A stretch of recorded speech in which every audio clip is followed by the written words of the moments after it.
Indiana basketball lost another close one, 76-72 Northwestern this time. I'm here for Hoosier Illustrated. I'm Drew Rosenberg, Kyler Staley, Hoosier Illustrated Postgame Wrap-Up. Kyler, really seemed like effort really was a problem today, especially in the first half, and really could see that on the glass as Indiana kind of got killed there. Yeah, real poor effort from the start. Really didn't show any effort until kind of towards the back end of the second half.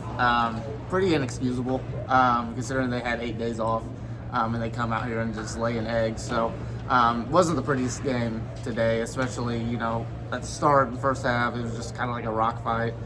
Both teams were really physical to start off. The refs were blowing their whistle, so I know Indiana fans weren't very, very happy with a lot of the calls that the referees were making, but when it comes down to it, it was just the play of Indiana. Not mentally there today, mentally soft again. We've seen way too many times this season, so very, very, very disappointing effort today. Yeah, speaking of mental, free throws. It's been an issue, feels like all season long. Gabe Cupp said it in the post-game presser. He says they've been working on it. They know it's an issue they need to fix, and they still haven't been able to address it. 9 missed free throws, 12 for 21 at the line today. Just really, really poor effort, inexcusable, honestly.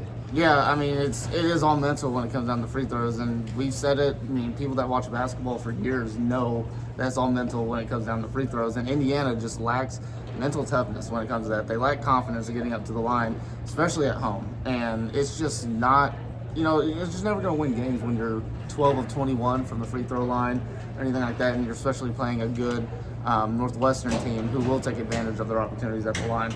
I mean, it's something they got to work on, but it's just a player thing, really. For individual players, they just got to have confidence when they go up to the line.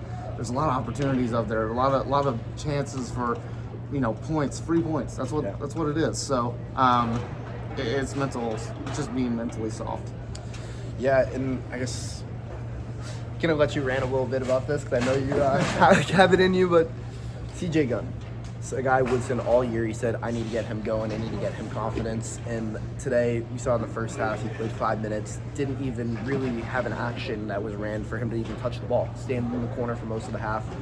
Got a little aggressive, got some shots in the second half towards the end of the game after Malik Renew fouled out. But what are your thoughts on the CJ? What's happening with CJ Gunn? Yeah, I mean, you touched on it. Michael Woodson has continuously talked about it when we ask him about, both CJ Gunn, and I'll throw in Caleb Banks as well in there because they've kind of been like a package deal. But even though Caleb Banks not really been a part of the rotation at all, pretty much the last month of this season, but CJ Gunn has gotten opportunities. So Mike Woodson's always talked about, when we ask about CJ Gunn, is I got to get him more confident on the floor, blah blah blah. And today I thought it was very, very inexcusable by Mike Woodson to throw CJ Gunn out there for a 5-minute stretch, not run any set plays or anything to get him the ball. I don't think he touched the ball a single time in that 5 minutes.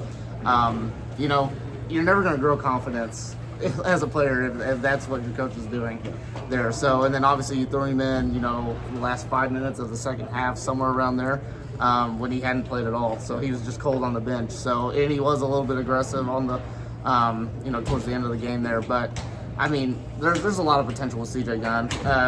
I'm pretty high on CJ Gunn. I know what he can bring. I've seen it multiple times throughout his high school career, and just a few games that he's really popped off. In an Indiana jersey. So there's a lot of potential in there, and he brings shooting to this team. Obviously, we know the lack of shooting that Indiana has, and they have very few natural shooters. And CJ Gunn is one of them, and just his motor and his energy that he brings on the floor, and it's just. If you're high on CJ Gunn like Michael Woodson seems to be, and you want to build confidence in him, you got to throw in some plays or something like that to get his confidence going. Or, I mean, it's just not going to be a good look when it comes down to it. So, I don't know. The whole team lacks confidence. So we'll just say that. Yeah, I do want to talk about, there were a couple positives today. Some of the new guys, some of the first-year guys here. Khalil Ware, 22 points, 16 rebounds, 4 blocks. Gabe Cups, 8 points, but played really stellar defense on Northwestern's Blue Buoy. And then Mackenzie Mbaka, 19 second-half points, really helped lead the fight back into the game. But what did you see from them today? Yeah, I mean, like you said, they were definitely the best players. Malik Renew did not have a great game today, so that's disappointing to see. But I want to just stay on Gabe Cups a little bit. I mean, he did fantastic on Blue Buoy. And he talked about it. I think he grew as a defender. He was really good with Boo Boo's isolation stuff that he does, and he's usually really, really good at. But you got to give it up to Gabe Cupps. He really fought on the defensive end today. You kind of see what that long-term potential could be for him, as an on-ball defender. So good step in the right direction for him today, I think. Yeah, well, there were some positives. It was ultimately really just a tough day for Indiana basketball.